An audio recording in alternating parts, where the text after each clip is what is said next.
Pwllteri, gan Dewi Emrys. Fri ar y mwni mae'n hartre bach, gyda'r goferydd a'r awel iach. Rwy'n gallu watwar adar nyweinydd, y giach, y nŵddwr, y sgrad a'r hedydd, ond sy'n na'n gallu neud telunig, na nwddi pennill yn iaith y coleg. A sy'n rocesu pert o hyd yn hala goglish trwyddo i gyd. A hynny sy'n yn hala i feddwl na sy'n mor awen da fi o gwbl. Achos mae'r sgwlin yn dal i deiri taw rhai fel na yw'r prydyddion heddi. Ro'n i'n eistedd dwe uwch ben Pwllteri, hen gytre'r erir ar arth a'r bwci. Stardinion taliedd fy'n con y dre ddim un llefeledd mor wyllt yw'r lle. All ffrwlyn y counter ar brethin ffansi ddim cadw i drad uwch ben Pwllteri. Eich chi'n sefyll fri uwch ben y dwnsiwn a drychu lawr i hen grochon ddwfwn. A hwnnw'n berwi rhwng crigau llwydon, fel stwceidi o laff, neu olchon sebon. Mae meddwl amdano'r funud hon yn hala ryw isgryd trwy fy mron. Pert iawn yw ei wisgodd yr amser hyn. Y reithyn yn felyn ar drysyn wyn, a'r blodau trad brain yn batche mwrion ar lechwedd gwyrdd, fel cwmwleg leision. A lle mae'r gwrig ar y graig yng Ngwngau, fe dingech fod rhywun yn tanu'r llethre.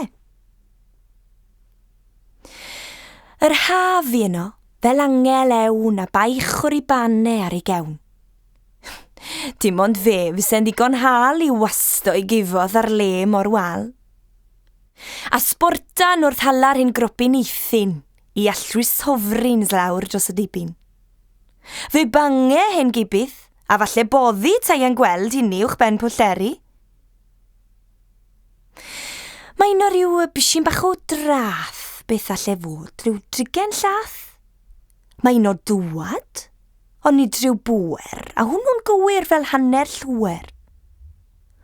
Ac fe welech un o'r crechu glas yn saco i big yr pwlle bas. A chered bant ar ei fagle hir, mor honc bob wythrin am ystyr tir. Ond weles i ddim dyn eriwed yn gadael un o ôl i drwed. Ond maen nhw'n gweud i fod dau beca yn mynd tro lawr na weithiau o'r eca. Mae'n rai fo gydag ei drad gafar neu lwybr ciwt drwy folar ddeiar. Tawn ni'n gweld rhywun yn Pwllteri, fe redwn ni gytre penti gili. Cewch yno ryw filodd o dderinod, gwylanod, cyrillod a chorni cillod, ac mor o'n beidus o fawr yw'r crigau, a'r ein drwy'n hagar lle maen nhw'n heide. Fe allech wrio taw cler sy'n hedfan yn ddifal o bwti rhyw hen garan. A gallech dingi o'r gribyn uwch ben taw giarfach yr haf yw'r wylan wen. A'r mwchedd, tyna gi misgedd o sŵn. Sgrechen hyn wrachod a gwben cwn. Llefen a wiban a mil o'r egfeidd a reini'n hego drwy'r ogofeidd. A chithen meddwl am noswaith ofnadwy a'r morwr drian o'r graig yn gwyddi. Yn gwyddi a neb yn apet. A dim ond hen adar yn y graig yn clywed. A'r hen gyrillod, fel haid o githreiled yn weito'r golef un mas o'i liged. Tyna'r meddyliau sy'n dŵad i chi pan fwch chi'n eistedd uwch ben Pwllteri. Dim ond un tŷ sy'n agos ato, a hwnnw yng nghesel garn fawr yn cwato. Dol gar yw enw, hen orest o le, ond ma'n amryso a disied o de, neu ffiolet o gawl. A thynna well bolied yn gennin a thato a sers ar iwmed. Cewch weld y crwchon a'r dribau yno, a reithyn yn ffaglu'n ffamws dano. Cewch lond y lletwad a'i llond i lweth, a hwnnw'n ffeinach na gyn gymsgedd.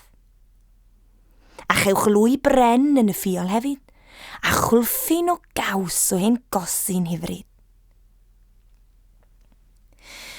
Cewch eistedd wedyn ar hyn sgiw dderi a chlywed y bigel yn gweud i stori. Wedi dde fawr am y glais a'r bwen a gas y pyddwarnod oedd safio rwen. A wedi dde ddim tawr tsain ar haff y tynw dynte i fancyn saff. Ond fe wedyd falle, a'i lais yn crynu, beth halodd e lawr dros y graig a'r drisi. Nid gwerth yr wen ar ben y farced, ond i glywed yn llefen am gael ei arbed. Ac fe wedi'th bwer am figel mwyn, a gollodd i fywyd i safio rwyn. A thyna'r meddyliau sy'n dŵad i chi pan fwch chi'n eistedd uwch ben pwllteri.